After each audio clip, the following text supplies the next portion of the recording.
Have you ever done Joe Rogan? No. Yeah, me neither. No, I needed him, dude. I just feel like I needed him, dude. Hold on. I was in a meeting with Lorne Michaels, and I was like, I'm definitely gonna get fired, and that's fine. I'll do Rogan next week. Yeah, and be bigger. Yeah, yeah, and then it never happened. I was just sitting there looking at my phone. You were like, oh, did he? One time, Rogan, come on. It's so well. At least, dude. At least you not only auditioned for SNL, but got SNL. I feel like, especially doing comedy in New York nowadays, or like being a comedian, to be like legitimized. I always felt like either you have to like audition for SNL or get SNL, or recently like do the Joe Rogan podcast. And I never got either one. I never been on Rogan. I never even auditioned for SNL. Like I never even. Oh, you would have been great. I never even got a chance. Like everybody, like not even nothing. Like not sent a tape. Not got.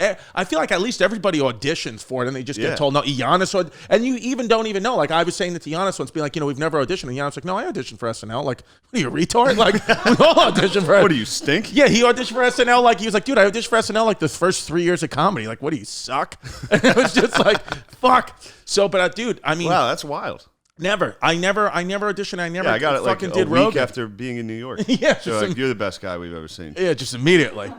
Just immediately. I never got those chances, but what can you do? I mean, I don't even want it anymore. Be great if you were on now. Great if you were on now and you're like, some 40-year-old dude. Yeah. What's all? Yeah, just come on. You're fired. Dude. You're out of here. Yeah. I just come on the very first time, like I'm on stage, like live. I just beat the shit out of Pete. I just start fucking. You trying to make me look fucking stupid? Just a weekend up there for no reason. Fucking put Shane in a headlock. I'm like literally, he's like losing his breath and consciousness when it's live, and then I kick the back of the set down, and I go fucking Trump 2020. And I run off. Oh, I thought about it. Dude, that would have been great. I thought about a couple of those. Oh like, God, if I got. So they were like, we got to try. They were trying to get me just to get to the first show. Right. It was so close to the first show. Yeah, like, if we can just get you on the first show, people will see that you're not a Nazi. And I was like, man, it'd be funny to go on and just spaz. Be like, oh, we're live? Yeah. Just say wild shit. Dude, but it's one of those things where Yannis and I, use you an example, and even like, Schultz, where it's like like the power of the internet and the power of the fans is like, your Patreon. What is it? Patreon.com/Matt and Shane Secret Podcast. Matt and Shane Secret Podcast. So it's like huge Patreon, because like all that stuff, like when a normal people see this cancel culture bullshit, it's like, like it almost makes our careers smaller and bigger at the same time. It's like for a smaller niche audience, we get a lot bigger, which is what you want anyway, because it's like you could sell way more tickets than anyone on that show.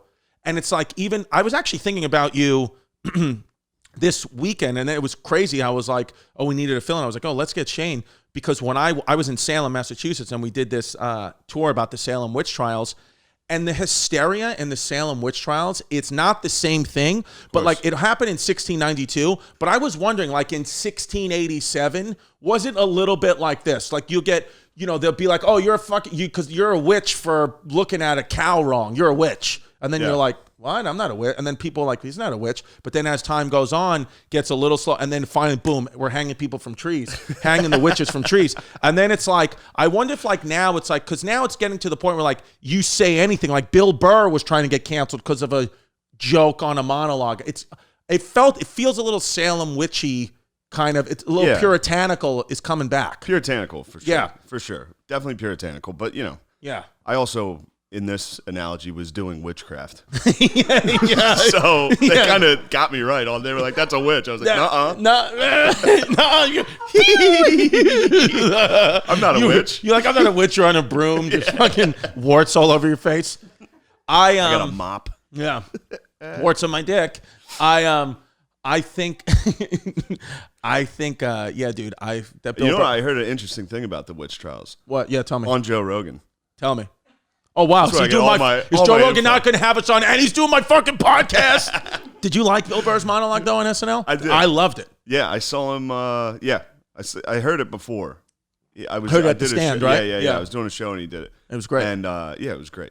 It's almost to the point now where I kind of feel like on Twitter, I think that either SNL pays for the hate, like they pay people to have hate tweets so people like look at their show more, or like the Russian bots have infiltrated social media so much because there's really nobody. My mother, you can't get more Catholic and religious and kind of proper, and she's, you know, offended by everything than my mother. She not offended by everything, but she's very like, oh, please don't use that language like that. And she loved Bill Burr's monologue. She was like, and she's the first one to be like, I don't like Donald Trump. I don't, you know, she's very like, she like minds her P's and Q's. And she was like, I loved it. I think she was like, I understand the gay joke, the gay Pride Month joke and the Black History Month joke could have been a little bit, but she's like, but why do comedians exist? Don't they exist to kind of touch the line? And I was like, yeah,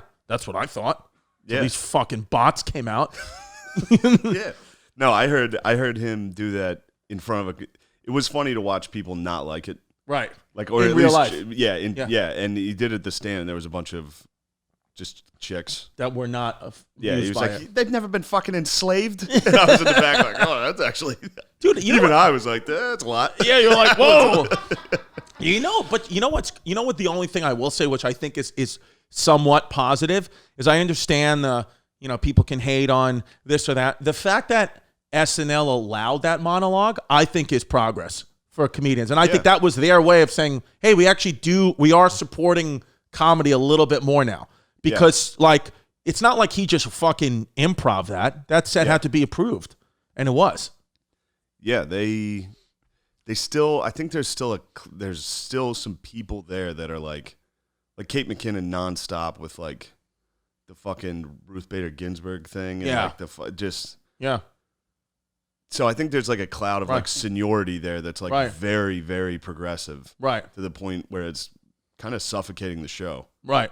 So. Right. No, I know. I don't know. It's just Let's talk about Comanches. Fuck I know. I don't know. Yeah, I don't know. The only reason why I've started talking, I just wanted to talk about Burr's monologue because I loved it. But it did rule. I agree. I was happy to see it. I heard him when I saw it at the stand when he brought up cancel culture. I was like, yes. Say it. Say it. Like, say it. Help. No, dude. No, but here on this podcast, we love everybody. And, that's the thing. It's like, you could just say that and just be like, that. I'm telling you, dude, having a Puerto Rican daughter is just the best. It's like, if some progressive white chick is like, you're racist, I'm like, am I? I'm making minorities. What are you doing, you dumb bitch? Yeah, I like it. Sorry. Yeah. Really? You think that's I'm adding to the fucking minority population. You think that's what Thomas Jefferson said? Yeah. That's how much I love him. Where they're like, you have slaves. He was like, I'm making more. I'm making more. Exactly. I'm making I don't know if that argument holds up. No, dude, that's how much I love them, is I'm creating them. That's what I like. The Spanish pussy.